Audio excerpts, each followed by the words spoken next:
Hello, I'm Owen Bardini, he/Day, the computer games promotion and marketing assistant at Met University. Introduce yourself with your name and what course you're currently studying. My name's Isaac Brooks, he, him, and I'm doing the computer games development course at Met. Tell us about the game you're developing, any concepts, inspiration, or the story behind the project. The game that we're currently working on it's a horror game that's very heavily inspired by the likes of games like Amnesia: The Dark Descent, Penumbra series, kind of that sort of Layers of Fear, kind of all around that genre in a sense. So the way we kind of came up with it was actually it's built upon one of the Game of Week projects that I'd done, which was Faded Light. And so me and my mate, we kind of liked that uh, idea. So we thought we'll try a hand at making it a bigger project to hopefully get out there. So, how many people are actually on your team, and what does your role entail? So there's three of us working on it. I'm the sole programmer of it. So obviously I'm responsible for making all of the systems work and hopefully no bugs and stuff like that, and just generally kind of the organization of the team as well. My mate Connor, he's the 3D artist of the team, so obviously he's making everything look pretty. And then my partner as well, Nicholas, he is our 2D artist for it, so he's going to be responsible for all of the level design, level layout, stuff like that, as well as the user interface. So, what is currently the most challenging part of the development process, and do you have any plans or ideas of how you will overcome these types of issues? Um, the main sort of stuff that we've come across is just more workflows and how we can work as like efficiently as a team. So, for example, one of the things that we recently came across was Nicholas designed this really nice level layout, uh, but we kind of realized that we all had separate visions of where it was set. Like we'd spoke about it and kind of relatively what it is, but we didn't really actually sit down to properly go in detail and clear that up. So we kind of obviously had to do that on the next sprint, which sadly put us back on development time. But yeah, so I'd say one of the main issues that we're kind of going through at the moment, considering that we're quite new to working on a bigger project as a team, is definitely workflows. How do you handle time management and deadlines for projects such as these, and are there any strategies that work particularly well? So we do we run a what's the word I'm looking for? Agile project workforce. So we'll set up sprints. I believe we meet every 2 weeks on a Monday, and in those we'll kind of do like a what we think went well, what we can improve on, and sort out the tasks for the sprint to come. So I feel like that works quite well because we are on a regular meeting, so we can relay stuff and obviously point out different areas from each of our different viewpoints of where things have worked and not quite worked.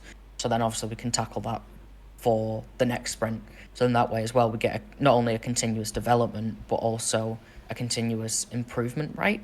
If that makes sense. Yeah, it does. So yeah.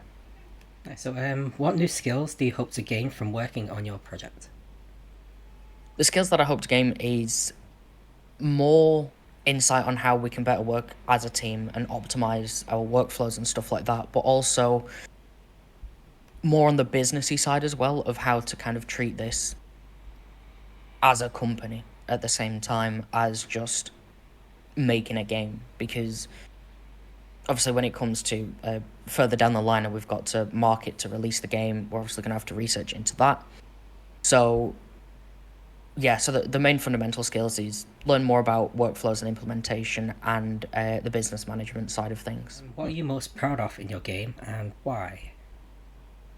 Oh, I have two things I'm kind of most proud of. The first thing is what we used in the original kind of prototype of it, which was in the game of a week, which is your light source is tied to how much noise you make into your microphone.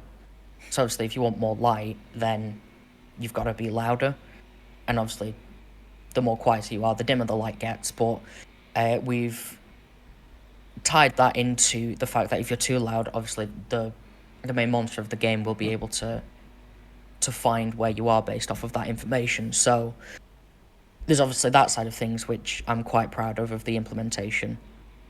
And then the other thing is the AI that we have, because obviously with Gamer Week, the AI was not polished at all. So I've set time aside to actually properly work and design on this. So it has the 4 different states. It has a patrol, a investigate, chase, and attack.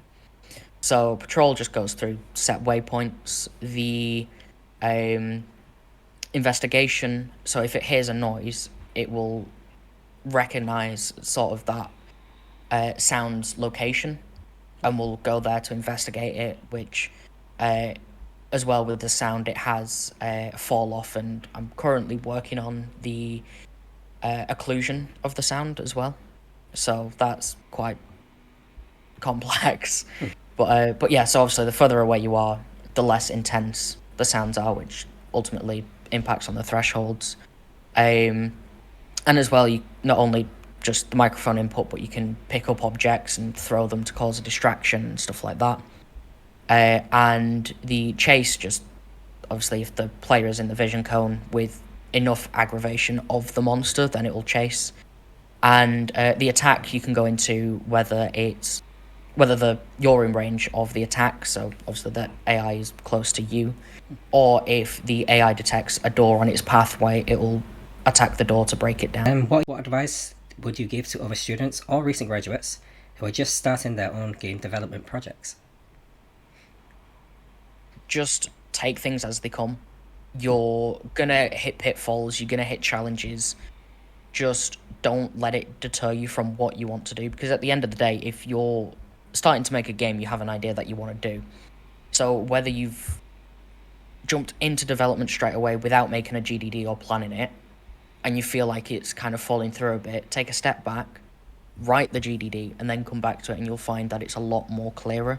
That's the same with designing mechanics or the levels. As we said, we had to completely redesign the opening section because none of us had a clear communication on stuff. So yeah, communicate with each other and don't stress over the pitfalls. When we started making it is because we thought, oh, we know the idea, because obviously we've done it for Gamer Week, and we'll just kind of refine that and stuff like that. But we're like, oh, we'll make the light source mechanic make a bit of sense, maybe put like a loose little narrative to it. And then we went through a few iterations of things, and we're just like, none of this is sticking. And then a bit more into development, we were like, right, we don't actually really know what we want in terms of the interaction system or basically anything about it. We kind of realized that quite early on that we were hitting a bottleneck. So yeah, that's also why I say if you've started development, go back and plan it, because we ended up doing that and everything's just fallen into place. All of the questions, so thank you very much for joining us today. Thank you very much for having me. See you later. I'll see you in a bit.